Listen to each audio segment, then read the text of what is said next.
Buenas tardes, hoy vamos a tratar sobre la bronquiolitis y para ello vamos a contar con la colaboración de Francisco Cazaña Coy. Buenas Muchas tardes. gracias por venir.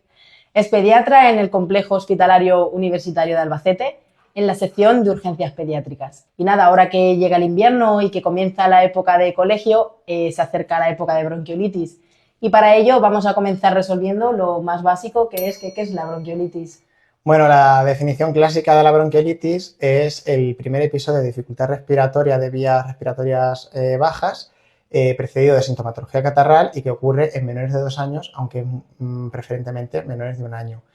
La causa de esta enfermedad es de origen vírico, principalmente hasta en el 60 u 80% de los casos, según las series, por el virus respiratorio sincitial, que es el conocido como VRS por sus siglas. Sin embargo, el VRS no es el único virus que de forma exclusiva produce la bronquiolitis, también lo puede producir la gripe, los coronavirus, adenovirus, rinovirus y un montón de virus respiratorios que pueden dar exactamente el mismo cuadro, siendo muy frecuente que a veces exista coinfección de 2 de ellos a la vez, y eso implicaría una mayor gravedad en la mayor parte de los casos. ¿Cuál es la época del año en la que más casos se ven de bronquiolitis? La época clásica de la bronquiolitis sería como a partir de finales del mes de octubre, noviembre, hasta el mes de abril. Esto con un pico de incidencia sobre todo en torno a diciembre, enero, a veces un poquito de febrero. Esto es lo clásico, lo que siempre había ocurrido. Cuando llegó la pandemia de coronavirus, como se tuvieron que tomar estas medidas tan estrictas de control de transmisión de enfermedades respiratorias, ¿no? Por mascarillas, distancia de seguridad, lavado de manos, también fueron muy efectivas en disminuir la transmisión del VRS y de otros virus respiratorios.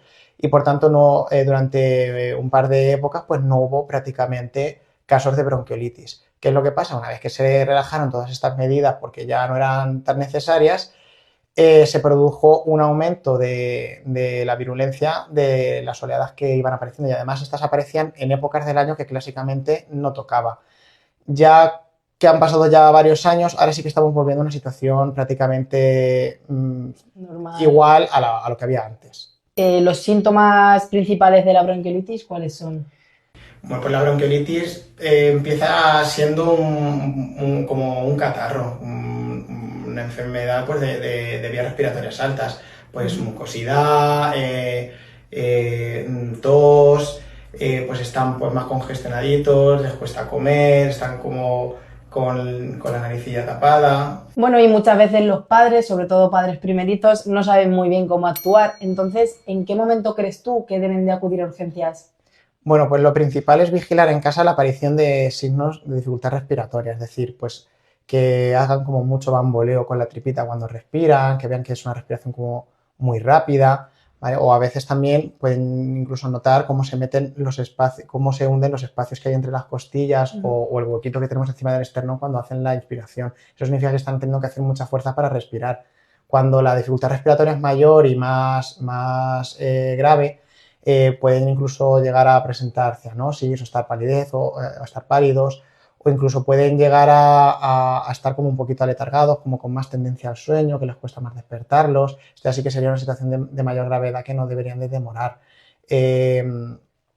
También es importante pues evaluar el tema de la alimentación. Hay veces que tenemos tanta congestión, tanta obstrucción, que es imposible alimentarlos porque es que los rechazan o porque se fatigan al intentar hacer las tomas. Entonces, en este punto también es importante que consulten para que los podamos evaluar y poner tratamiento si fuera necesario. El tratamiento, como te iba a preguntar de la bronquiolitis, ¿en qué está basado?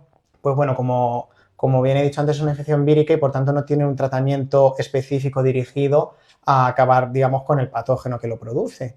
Es sobre todo un tratamiento de soporte. Es decir, en casa, ¿qué es lo que pueden hacer los papás? Pues sobre todo los lavaditos nasales y aspiración de las secreciones cuando ven que están más congestionados. Esto es sobre todo importante antes de realizar las tomas, pues para lo que he dicho antes, para que se alimenten mejor. También es importante pues antes de que vayan a descansar, a dormir, pues para que el descanso de verdad pues sea un descanso. Y luego también es muy importante pues que estén en una posición semi-incorporada, que no estén del todo tumbaditos, sino el tronco un poquito como a 30 grados, porque así todas las secreciones que van teniendo ellos no se les quedan atascadas en la vía superior. Si tienen algo de fiebre, pues por supuesto cualquier analgésico tipo paracetamol, ibuprofeno, si ya son mayores de 3-4 meses. Y bueno, los lactantes más pequeñitos, pues o lactancia materna o artificial si no puede ser. Y los que ya son más mayores y toman alimentación complementaria, es importante asegurar una correcta hidratación. También el tema de los broncodilatadores, ha habido mucha controversia. Actualmente, de entrada, no se recomiendan. Sí que nos planteamos a lo mejor un tratamiento con el salbutamol, igual que en una crisis de asma, cuando son lactantes más mayores, de en torno al año de edad, que hay mucha carga familiar de atopia, de rinitis alérgica, de asma. Pues a lo mejor en esos niños sí que te planteas probar con el salbutamol y a veces funciona bastante bien. Pero de entrada ofrecérselo a todos no, porque al final el efecto que van a tener muchas veces es reducido, pero los efectos secundarios los vamos a tener todos, aunque sean pocos. Y el tema de la adrenalina nebulizada, eso es más en niños que están hospitalizados, que tienen unas crisis más moderadas, graves, y es un poco como terapia, un poco de rescate, cuando vemos que el resto de medidas de soporte no están funcionando como deberían. Hace como un año comenzó la vacuna Nirsevimab, entrar en calendario. ¿Qué nos puedes contar de esta vacuna? Bueno, el Nirsevimab, aunque todo el mundo lo conocemos como vacuna, no es exactamente una vacuna como la que la población conoce como la de la meningitis o de la hepatitis. No es un producto que haga que tus células de la defensa, como digamos las fábricas de las defensas de nuestro cuerpo, se activen y empiecen a producir anticuerpos, sino que lo que estamos administrando son directamente estos anticuerpos, esto que fabrica nuestro cuerpo cuando nos exponemos a algún patógeno para impedir que nos vuelva a infectar, ¿vale? Lo que ocurre es que como estos anticuerpos que estamos administrando son al final proteínas, no van a hacer ningún estímulo en la inmunidad del niño, lo que va a impedir es que el VRS infecte nuestras células. Por tanto, estamos consiguiendo una inmunidad pero pasiva, sin hacer que se active el sistema inmune. Es el principal motivo por el que no deja un recuerdo inmunológico. Esta inmunidad se acaba perdiendo pues, cuando estas proteínas se degradan, porque tienen, como todas las proteínas, pues tienen un ciclo de que nuestro cuerpo las acaba eliminando. Pero sí que es verdad que se ha visto que ha tenido un impacto muy positivo en la anterior temporada de bronquiolitis que se empezó a usar. Ha tenido un impacto muy positivo tanto en reducción del número de atenciones en urgencias como de hospitalizaciones y sobre todo de complicaciones graves, porque estamos hablando que la bronquiolitis es una enfermedad que no tiene prácticamente mortalidad, pero la morbilidad, es decir, las complicaciones, ingresos en UCI, ingresos en planta, sí que son bastante elevados y son la principal causa de hospitalización en pediatría.